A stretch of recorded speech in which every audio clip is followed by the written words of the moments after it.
Et bonjour à vous mes petits poulpes, j'espère que tout le monde va bien. C'est parti pour une nouvelle vidéo. Et du coup je vais en profiter d'une petite vidéo parce qu'il m'est arrivé une petite bévue là il y a quelques temps. D'habitude je suis vraiment un bon conducteur, mais là pour le coup là j'ai fait un peu le con parce que en rentrant de chez un ami un soir là, en faisant marche arrière, en voulant rentrer dans la cour, j'ai un petit peu amoché le 4x4. Bon, ça m'arrive jamais d'habitude. Je roule vraiment bien d'habitude, je roule tous les jours. Et là, pour les coups, je peux vous le montrer d'ici. Hein. Et paf. Et bah, du coup, je me suis pris le pilier en rentrant dans la cour. Le feu, il a pris. Et puis le pare-choc aussi un petit peu. Bon, alors, on va déjà changer le feu aujourd'hui. Et puis, du coup, j'en profite pour faire le tour du 4x4 et vous expliquer un peu les, les choses techniques que j'ai pu apprendre dessus sur la toile parce que il faut quand même apprendre un petit peu de mécanique, il faut savoir un petit peu. J'ai de la chance que mon père était mécano-dieseliste sur les poids lourds bus et puis dans les mines de potasse au fond. Donc vraiment un gros courage de descendre tous les jours au fond des mines.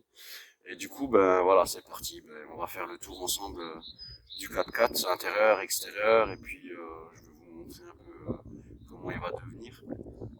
Et voilà. Ronin. Un Ronin, c'est un, comme je disais dans la précédente vidéo, est considéré comme un passeur de trottoir. Et donc c'est lui qui va m'emmener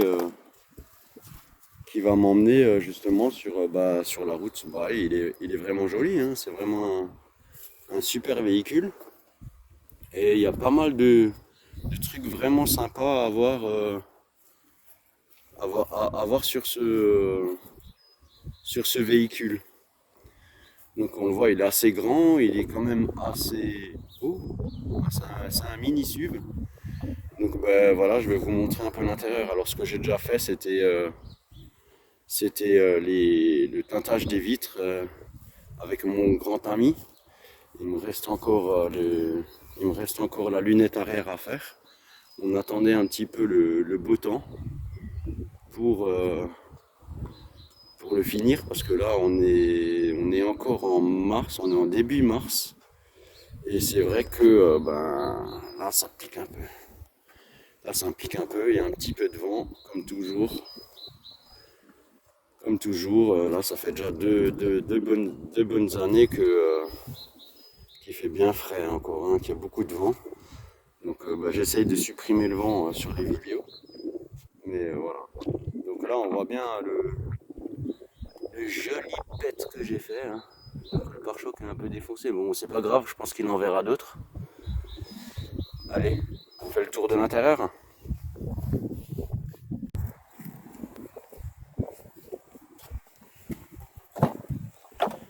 Et donc voilà l'intérieur de Ronin. Ouais, vraiment, il est super propre. Alors, c'est un Honda 2 litres de CTDI de 2005 avec 140 chevaux. Alors, alors je vous montre tout de suite l'intérieur parce que voilà, il y a toujours la pêche avec moi après Historic Fishing. C'était vraiment un super endroit pour pêcher d'ailleurs pour ceux qui aiment pêcher les gros esturgeons et tout. Donc, intérieur en cuir, siège chauffant de 2005. Franchement, on le voit bien, il est super propre. Il a zéro fuite. Là, il y a la petite tablette à l'intérieur, mais celle-là, je pense que je vais la dégager pour mettre un genre de coffret avec tout le système, tout le nécessaire pour faire des photos, vidéos, que j'aurai accès assez vite sur la route. Donc avec les petits dossiers qui se descendent. Ici, on voit une boîte de vitesse, boîte de vitesse 6. Alors celle-là, elle est un peu spéciale. Je vais rentrer dedans. Boîte de vitesse 6, alors j'ai les 6 vitesses et la sixième en fait elle a la place de la marche arrière. En fait quand je roule il y a un genre de coupleur électronique qui fait que qui détecte que je roule et du coup je peux mettre la sixième. Alors ce véhicule quand il a été acheté par mon père, il était un gars qui se plaignait en fait il l'a vendu parce qu'il consommait trop. mais il n'avait pas capté qu'il y avait une 6e vitesse. Donc en fait, c'est vrai que c'est sûr que quand tu es sur l'autoroute à 130 en 5e, ça pique un peu. Alors ça, c'est toujours un petit nécessaire, hein. Là, vous le voyez sur la vidéo. Le petit nécessaire, c'est le papier toilette, on sait jamais, pour les grandes occasions. Donc en fait, la première chose que j'ai changé en fait sur ce 4x4, c'est ce poste. Alors je vais vous allumer un peu. C'est une tablette que j'ai trouvée sur Amazon, hein. Voilà, il est vraiment sympa. Alors le petit bip de Honda, hein, comme d'habitude. Oui, donc le poste, il est vraiment sympa, hein. Moi, je le connecte via Bluetooth avec le téléphone. Ça me permet d'avoir les photos, vidéos. J'ai le Wi-Fi, je peux me connecter directement avec Internet. Bon, pour l'instant, j'ai pas encore trouvé pourquoi ça fonctionne pas la radio ici. Ici, c'est la zone musique quand je le branche sur l'USB. Alors, j'ai tiré des câbles. Il y a deux systèmes, enfin, il y a deux câbles USB qui peuvent sortir. Mais je les ai fait sortir là-dedans, en fait, là, ici. Donc là, je peux mettre une clé USB, et du coup, avec de la musique ou des photos, des films, enfin la totale. Bon, alors, attention, sécurité, on regarde pas de vidéos pendant qu'on roule, hein. Bah là, je vous montre un peu le tableau de bord.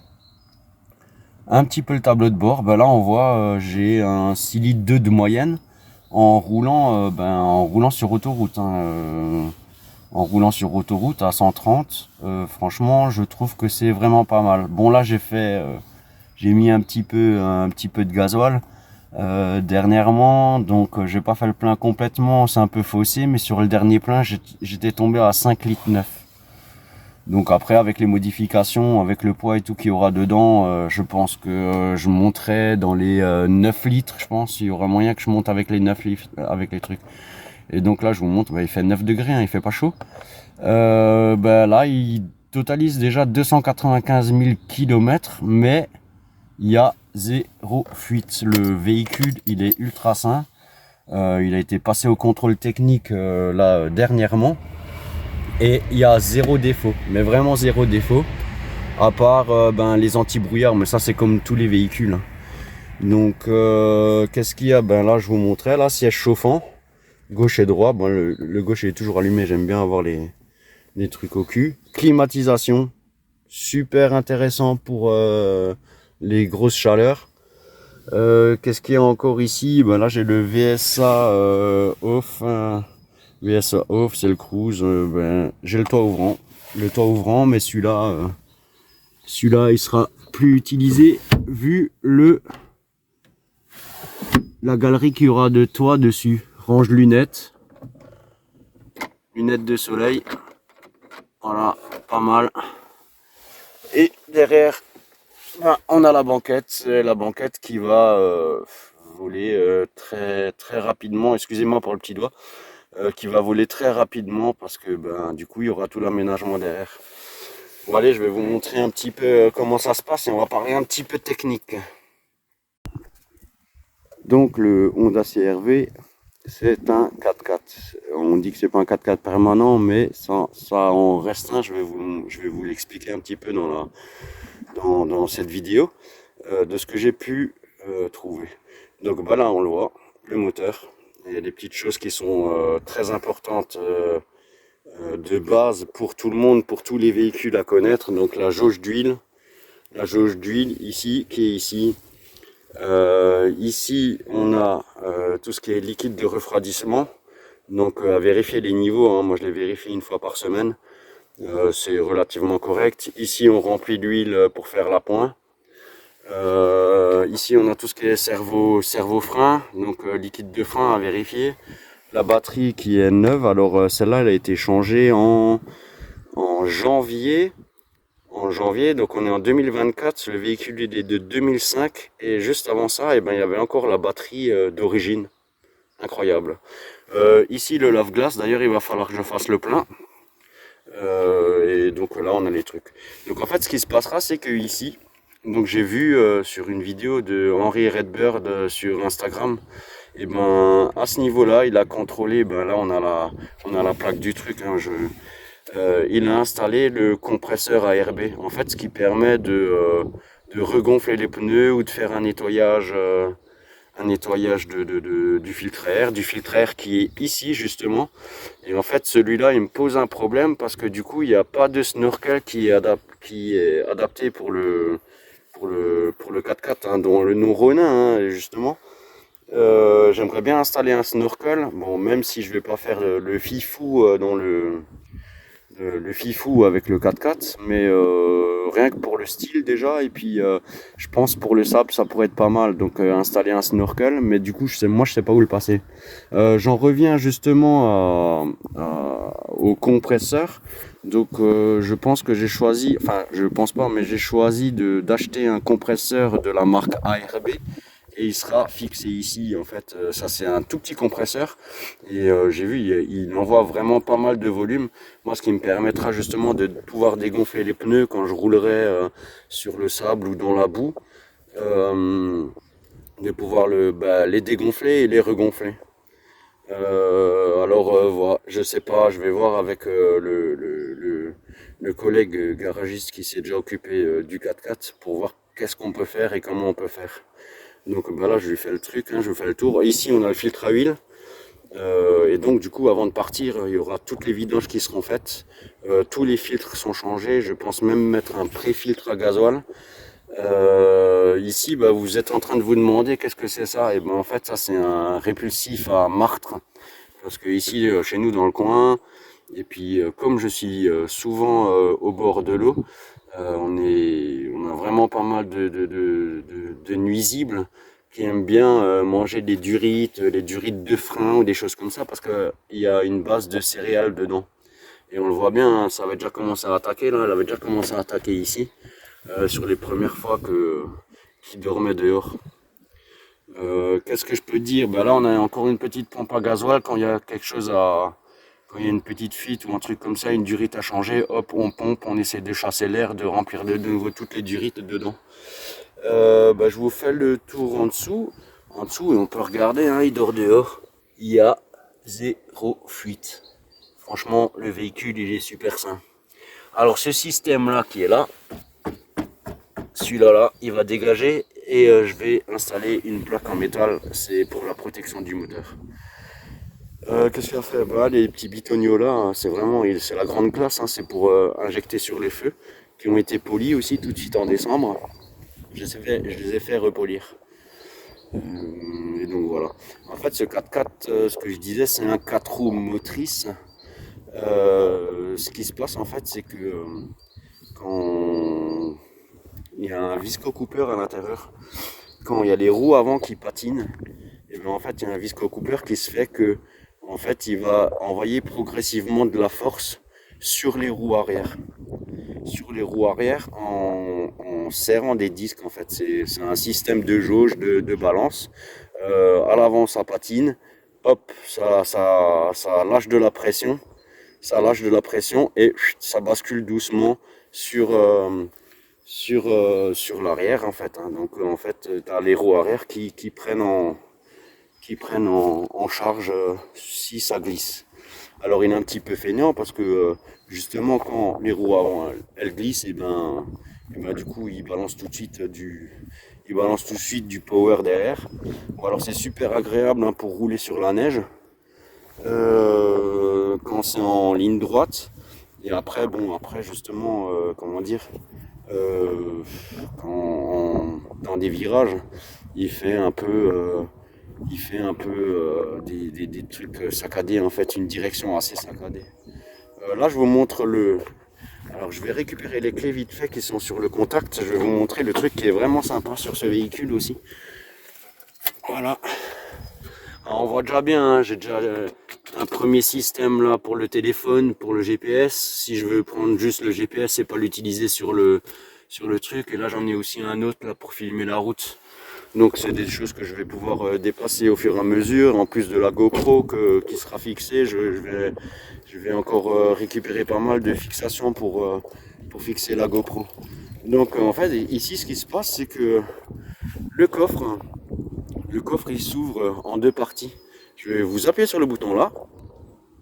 Voilà. Et ben là déjà il peut s'ouvrir comme ça. Ça c'est vraiment sympa. Vous voyez. Donc ça va dégager aussi. puisqu'il y aura la roue de secours. Je vous mets justement dans la vidéo justement les jantes qu'il y aura dessus. Donc voilà, là, et je l'ouvre, et ben en fait il s'ouvre comme une porte. Voilà. Et là on voit qu'il y a un vrai volume. Alors ici, ouais, bah justement j'ai ma petite caisse à outils qui va me servir pour changer le feu. Je vais peut-être demander à mon père de m'aider, ça va lui faire du bien. Alors ça va dégager aussi. Ce qui se passe, alors bah là j'ai mon sac de grimpettes, je vais l'enlever tout de suite, je vais vous montrer. Franchement c'est vraiment sympa, ça a été super bien étudié pour le bivouac déjà ce véhicule. Mon petit bonnet gourou comme d'habitude. Alors là ici ben, j'ai déjà ma petite pelle à caca qui fait scie, qui fait hache et tout. J'ai ma scie égoïne justement au cas où pour des branches. Derrière, je me suis mis un petit, j'ai récupéré ça d'un ancien véhicule. J'ai une petite trousse à pharmacie déjà. Alors là, j'enlève le sac de grimpettes avec mon harnais et tout. Et en fait, ce qui se passe, hein, c'est qu'en dessous, bah alors une bâche, comme le père il est chasseur, ben, il y a toujours une petite bâche. On ne sait jamais s'il y a des animaux à ramener à la maison. Et en fait, ce qui se passe, c'est qu'est-ce qui se passe ici? Et ben en fait, ici, on a une table de camping qui est intégrée, mais celle-là elle va sauter parce que suivant avec l'aménagement que je vais faire, en fait ce système là de roue de secours, ben là on le voit, hein, j'ai des câbles, j'ai des gaines, j'ai des tendeurs, des choses comme ça. Ben ici ça sera pour moi la zone mécanique en fait, parce que dans l'aménagement du 4x4, ben comme vous avez déjà pu voir avec ce que Nana de Namums Family, elle m'a dessiné en fait le 4x4. En fait, j'aurais une partie en assise et une partie vraiment travail où je pourrais travailler et cuisiner. Alors, bah, c'est une idée que j'ai chopé un petit peu sur les vidéos sur le véhicule de Raf Kramat avec Bourrin. Alors, comme disait une amie, on va pas réinventer l'eau chaude, hein. S'il y a quelque chose qui est bien, qui fonctionne, et ben on va le garder. Donc en fait ici on aura l'assise tout là jusqu'au long, jusqu'au siège conducteur, et toute la zone ici, ça sera la zone cuisine. Sous la banquette ici, j'aurai toutes mes cannes à pêche qui seront rangées. Et ici je vais faire une trappe ici que je pourrais ouvrir pour accéder directement aux choses méca que j'aurais besoin. Alors, vous me direz dans les commentaires si ça vous intéresse, mais de savoir si ça vous intéresse justement quels outils je vais emmener avec moi. Mais je pense que je la ferai tranquillement. Donc là, les jantes elles seront changées. Là, pour l'instant, c'est les jantes d'origine en aluminium. Ça sera des jantes à acier pour la suite, qui seront plus faciles, je pense, si j'ai un souci à réparer, parce que l'alu on peut pas. Les jantes acier. On pourra un peu travailler. Donc le 4x4 en fait il va être rehaussé sans problème. En fait c'est ici, je vous montre, je descends, vous voyez, mais en fait on a tout le dessous. En fait ici on a le pot d'échappement qui est vraiment très bas, et vraiment ce réservoir qui est vraiment très très bas. En fait ce qui se passe, c'est que il va être rehaussé de 4 cm et il sera rehaussé justement encore avec les jantes et les pneus en tout terrain. Alors je pense qu'on a fait un peu le tour du véhicule, et puis maintenant on va s'attaquer à la mécanique, à changer ce feu. Allez. Tada. Et du coup en fait je vais regarder un petit peu sur la toile comment démonter le feu. Déjà il faut pouvoir savoir changer les ampoules déjà. Donc en fait ce qui se passe, c'est qu'il y a un petit téton là qu'on va devoir enlever, et avec un cliquet on a une vis là à enlever, et après le feu il se décroche. Alors ici aussi on a cette zone là qu'on peut enlever. Là il y a un petit clip ici, et ici en fait ça permet de sortir tout le côté plastique qui est fixé. On verra s'il y a besoin de l'enlever, mais je pense pas. Normalement, vu ce que j'ai vu, il n'y a pas besoin de l'enlever. Allez, c'est parti. Un petit tournevis plat pour faire sauter les plastiques.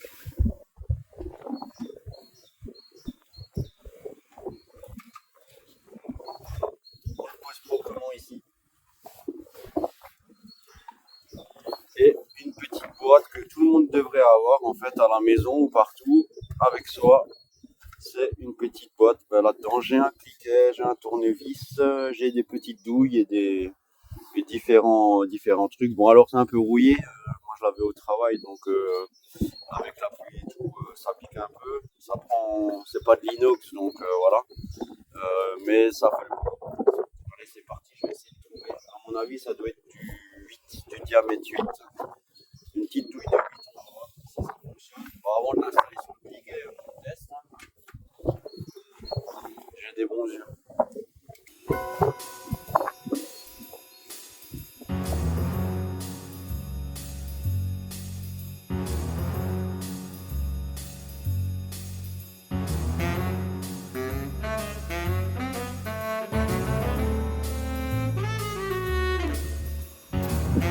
Ouais, changé.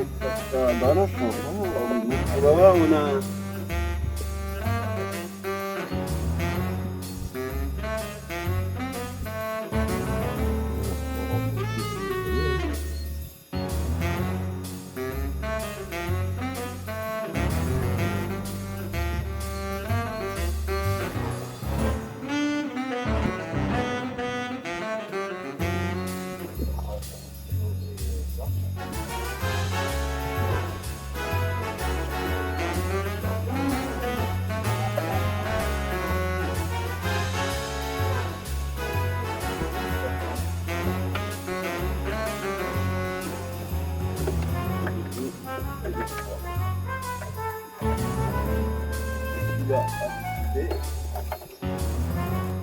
Eh, je vous présente mon papa qui est là.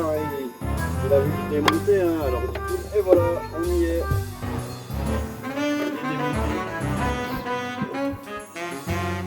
Donc comme je disais, le feu il est démonté. J'ai juste dégagé les ampoules. Il y a juste à tourner, on peut changer les ampoules.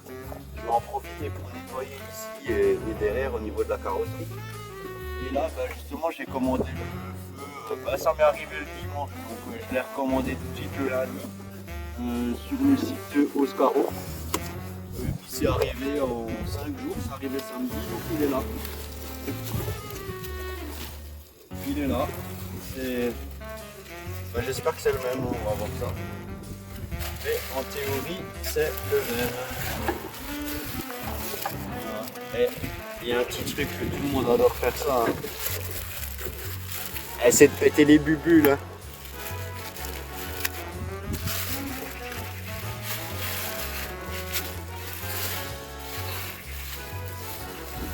Tadam! Magnifique, il est vraiment bon. Et du coup, ça va chier un peu avec celui de gauche.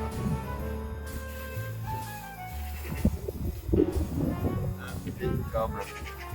En fait, il y a tout dessus. Je pensais qu'il y avait juste la vitre, juste le plastique, la vitre, mais en fait, j'ai tout. J'ai le porte en roule, donc en fait, ça va être changé ultra rapidement. Quoi. Allez, on enlève le petit scotch pour les fans de la SMR.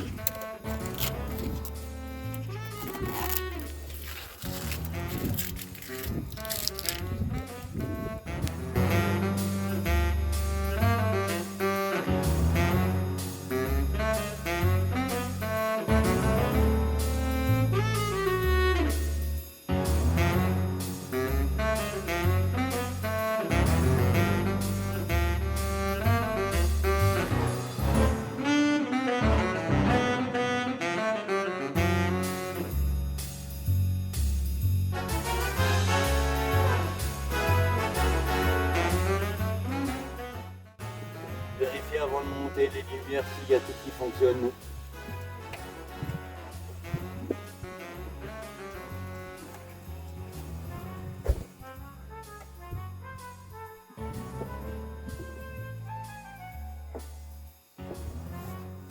Clignotant c'est ok.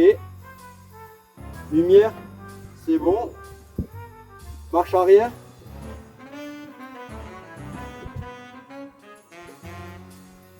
Marche arrière ok. Et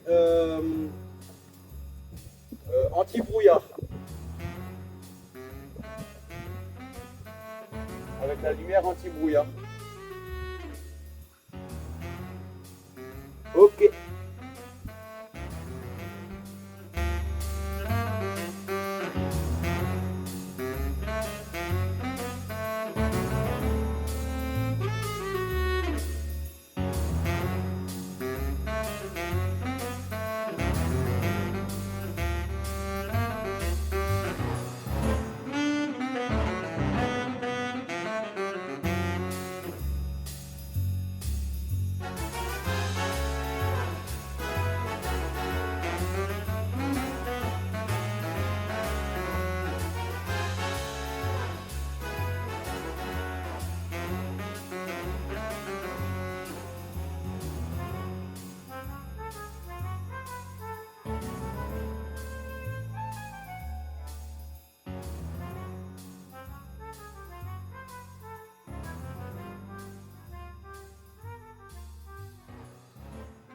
Alors mes petits poules, si vous avez kiffé cette vidéo, n'oubliez pas de liker, de partager et surtout de commenter cette vidéo.